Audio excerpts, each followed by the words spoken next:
अस्सलाम वालेकुम dear student, मैं डॉक्टर आसिम महमूद हूँ और मैं आपको वेलकम करता हूँ YouTube channel doctor Asim lecture में। और हम लोग बात कर रहे हैं फर्स्ट ईयर की जो नई बुक आई है उसकी जो लेक्चर है उनकी सीरीज़ हमने शुरू की हुई है और आज इस सीरीज़ का हमारा तीसरा लेक्चर है। और इस लेक्चर में ये सारी चीज़ें तो हम कर लेंगे जैसे आपको बताया। मैं लेक्चर में पॉइंट आपके लिए लिख देता हूँ, डिस्क्रिप्शन में भी नोट्स लिख देता हूँ ताकि आपको चीज़ें समझने में आसानी हो। बट मैं चाहता हूँ कि इस सबको देखने से पहले आप मेरे साथ आएँ और इस एक डायग्राम को ज़रा गौर से देखें। देखिए यहाँ मैंने क्या किया, यहाँ मैंने दो अमीनो एसिड बना रखे हैं। ये हमारा एक अमीनो एसिड है, मैं अमीनो एसिड को उसकी शॉर्ट फॉर्म कैपिटल ए लिख देता हूँ। और ये हमारा दूसरा अमीनो एसिड है, ठीक है, ये भी कैपिटल ए और कैपिटल ए।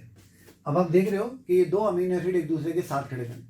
जब दो अमीनो एसिड या दो कोई भी बिल्डिंग ब्लॉक है ना, हमारे पास चार बड़े मॉलिक्यूल है, चार हमारे पास पॉलीमर है, जैसे मैंने यहाँ पर लिख दिया इस पॉइंट के अंदर, वो आप पढ़िएगा कि हमारे पास जो हाई मॉलिक्यूलर वेट है, बिग मॉलिक्यूलर वेट मॉलिक्यूल्स हैं वो चार है, proteins, carbohydrate, lipids and nucleic acid, ठीक है।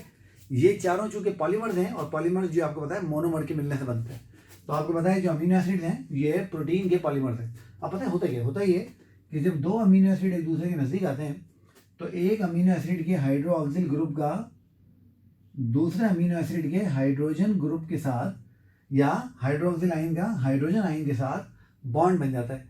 और जब ये दोनों आपस में बॉन्ड बना लेंगे, जब ये दोनों आपस में बॉन्ड बना लेंगे इस तरीके से, तो ये कार्बोक्सिलिक एसिड का कार्बन इस अमाइनो ग्रुप के नाइट्रोजन से डायरेक्ट मिल जाएगा और ये जो मॉलिक्यूल बनेगा ये बनेगा डायमर। ये क्या बनेगा बेटा, ये डायमर बनेगा।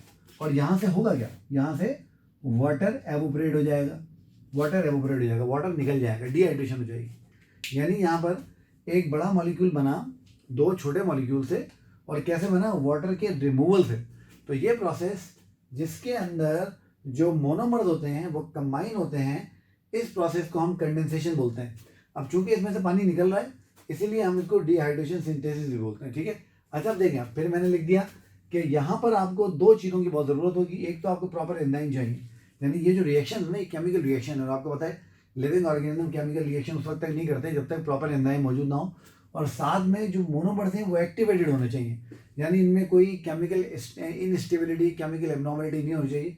ये अगर 100% एक्यूरेट होंगे तो ही काम करेंगे, अदरवाइज ये काम नहीं करेंगे। अच्छा अब ये आपस में मिल गए ना, अब जब ये आपस में मिल गए तो उन्होंने वाटर को रिमूव कर दिया, ठीक है। अब चूंकि यहाँ पर पॉलीमर बन रहा है इसीलिए इस पूरे प्रोसेस को आप और मैं पॉलीमराइजेशन का प्रोसेस भी बोलते हैं। क्या बोलते हैं, पॉलीमराइजेशन का प्रोसेस, ठीक है। अच्छा अब यहाँ तक आप वीडियो को रोकें, इन सारे पॉइंट्स को पढ़ें, इसको समझें। जब आप ये सारा समझ जाएंगे तो जल्दी से लाइक के बटन को हिट करें, वीडियो को सब्सक्राइब करें और अपने दोस्तों को भी सीरीज के बारे में बताओ ना यार, ताकि उनको भी आसानी हो समझने में, ठीक है ना। तो इसको अब देख लो, ठीक है। बस एक बात और करते हैं फिर ये लेक्चर आज वाला खत्म।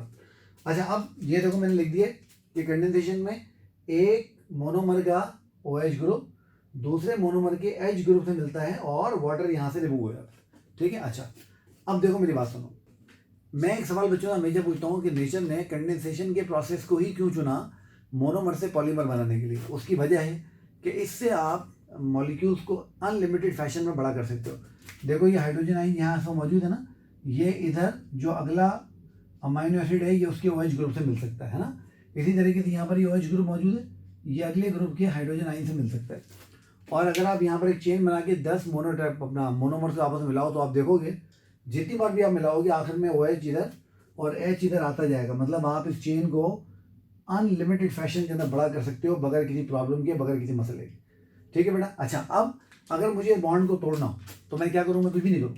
जो पानी मैंने यहाँ से निकाला था मैं उसको वापस यहाँ डाल दूँ, तो जैसे ही मैं उसको वापस यहाँ डालूंगा तो क्या होगा, ये अगेन ये OH इसको और H इसको दे देगा और ये दोनों एक दूसरे अलग अलग हो जाएंगे। तो ये प्रोसेस जो एक्चुअल में रिवर्स है कंडेंसेशन का, इसको हम हाइड्रोलिसिस बोलते हैं। क्या बोलते हैं बेटा, इसको हम हाइड्रोलिसिस बोलते हैं।